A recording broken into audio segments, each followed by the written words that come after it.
everyone, welcome to my channel. Today we are going to start with the chapter heat. In this chapter we are going to cover the topics latent heat, regelation, anomalous behavior of water, dew point and humidity, and specific heat capacity. All the topics would be covered in separate videos. This video is about the introduction to heat. So what do we know about the heat? Heat is a form of energy because of which we feel warm, right? In a daily language, heat is a form of energy because of which we feel warm.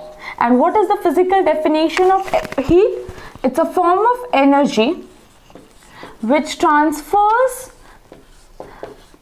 from one body to another,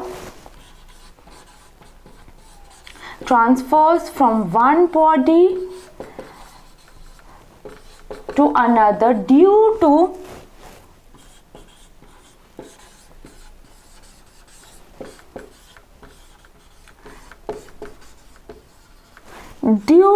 difference in their temperature.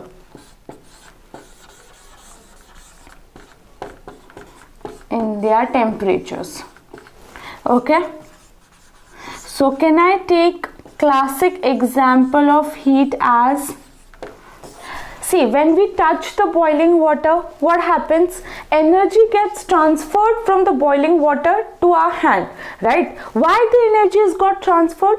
Due to the difference in their temperatures, and that is nothing but heat. Okay, so see, to understand heat we are going to understand what is temperature, right? It's the most important thing. So whenever we are feeling warm, what do? We check out the temperature. So temperature can be defined as how? I can define the temperature as degree of hotness or coldness of a body, right? So temperature can be defined as degree of hotness. Okay, and what is the physical definition of temperature? It is the average kinetic energy. Okay, now see, this is temperature and this is heat. It goes hand in hand. So we'll see what are the minute difference between temperature and heat. Okay, so let me take at one side heat and this is temperature. So temperature is what? It's the total kinetic energy of the molecules of the substance, and temperature is average kinetic energy. Okay, now the second one. What heat depends upon? See, heat depends upon the number of molecules. It depends upon the size of the molecules, size of the substance. It also depends upon the speed of the molecules. Whereas, does temperature depends upon all such factors? No, temperature is independent of all such factors. So let me take an example. So can I consider a cup of water and a tub of water? See, a cup of water and a tub of water both can be at the same temperature, but which one has got more heat? Of course, the tub of water. Why it has got more heat? Because the number of molecules in a tub of water are more, because of which thermal energy is more and hence heat is more. So two things can be at the same temperature, but the heat in both of it can be different. Okay, so how can I find out the heat of a substance? So I can say number of molecules multiplied by energy of one single molecule. Okay,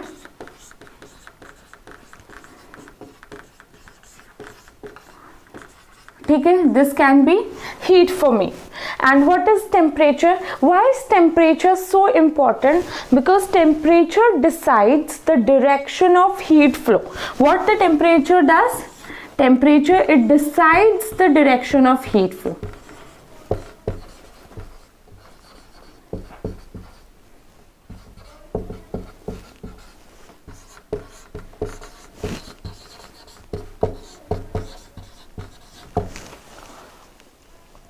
Okay, so next what are we going to see? We are going to see the ways of heat transfer. How many ways are there for the transfer of heat? We all know, we have already studied all this in our 9th standard. There are 3 ways of heat transfer. So let me just go through them. The first one is what? The first one is conduction, right? The second one is convection. This is conduction. Second one is convection. And the third one we have is radiation.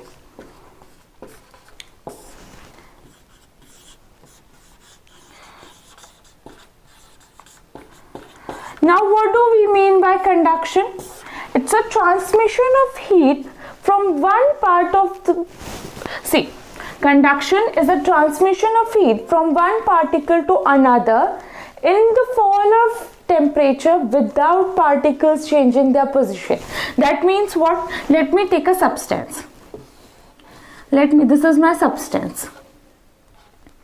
These are the particles. Okay, and I am providing heat from this side. Okay, so it would heat up these particles. This particle would give heat in front. This particle would give in front. But the particles themselves do not change their relative position. So conduction is a transmission of heat from particle to particle without particles changing their position. Without particles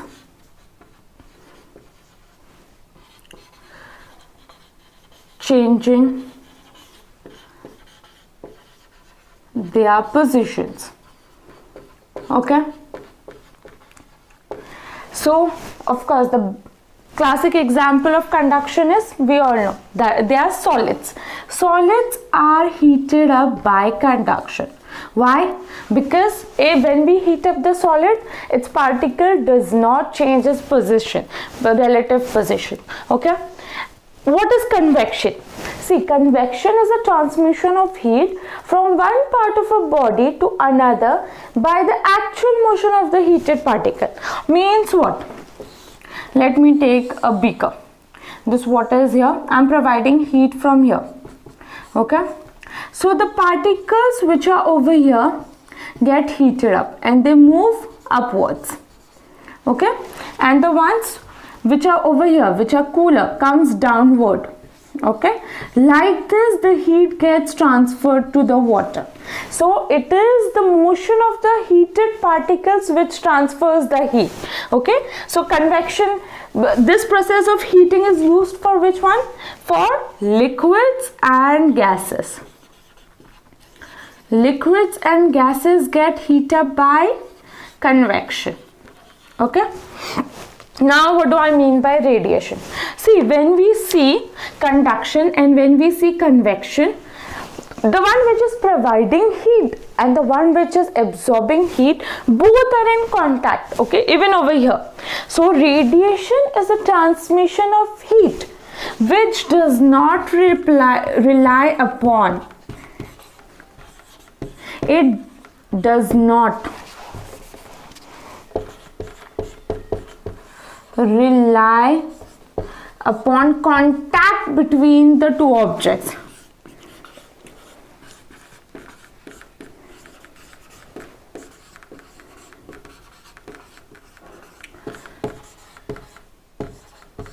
So what is the classic example of heat radiation? Of course, the rays which we are getting from sun. Okay, we are not in contact with sun, but still we are getting rays which we are getting heat from sun, that is due to radiation. So what it means? Radiation is the transmission of heat which does not heat up the intervening medium. Means the medium which is in between does not get heat up.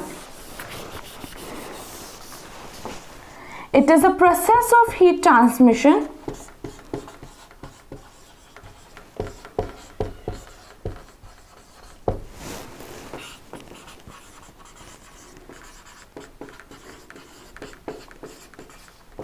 which does not heat up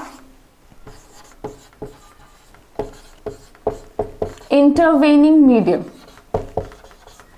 or I can say intermediate medium.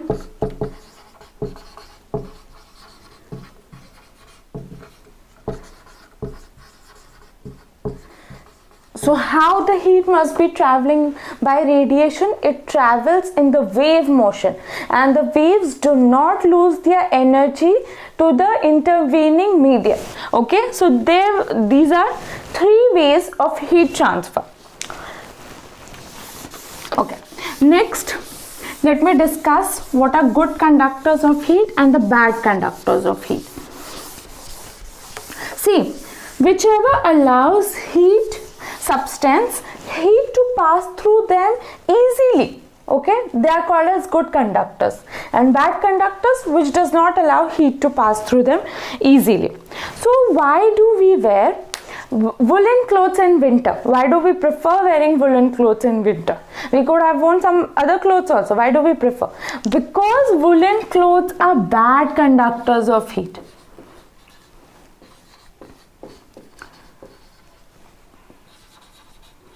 That's why we wear woolen clothes. Okay, why do they have to be bad conductors? See, what happens in winter is when the outside temperature is less and our body temperature is more, we start losing our heat to our surrounding. That's the reason we feel cold. Whenever we feel, how do we feel cold? When we lose our heat to the surrounding, we feel cold. We lose our heat to the surrounding.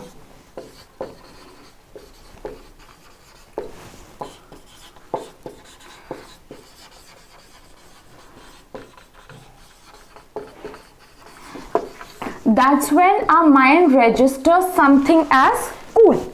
And when we absorb heat from our surrounding,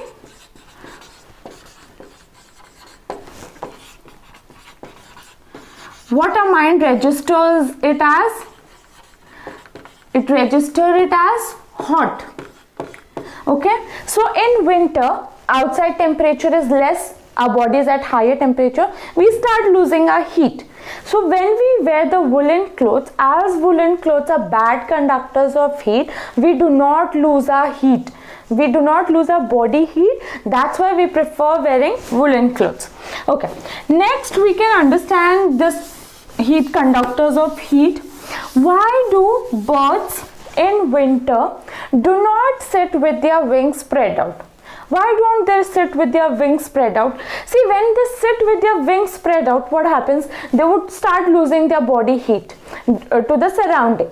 But when they sit with their wings closed, what they do? They entrap the air in their wings. And as air again is the bad conductor of heat. What this bad conductor does, it does not allow their body heat to lose it to the surrounding. That's how they get protected in winters. That's why they do not sit with their wings open. Okay, so let me consider in winters when the sky is covered with clouds. Even in winters we feel warm. Why? See, when the sky is covered with clouds, what happens is basically the energy transmitted from the earth do not get transmitted to the outer surrounding. It does not leave the surrounding of the earth and it's trapped right around the earth. That's why we feel warm whenever the clouds cover the sky. Why do we feel warm when the clouds cover the sky? Clouds are bad conductors. It does not allow the heat radiated by the earth to leave to the surroundings. That's how we feel warm whenever the clouds cover the sky. Now next one, suppose if I consider, let me take one thick blanket and let me take two thin blankets. Which one would provide more heat? It is those two thin blankets which provide more heat. Why? See, what happens is when we have those two thin blankets, there's air between them. So the energy radiated by us does not go outside. It doesn't get transmitted to the outside. As air is again the bad conductor of heat, that's why it's better to use 2 thin blankets instead of 1 thick blanket. Okay, if you like my video, do give a thumbs up, subscribe to my channel, and do not forget to share it with your friends.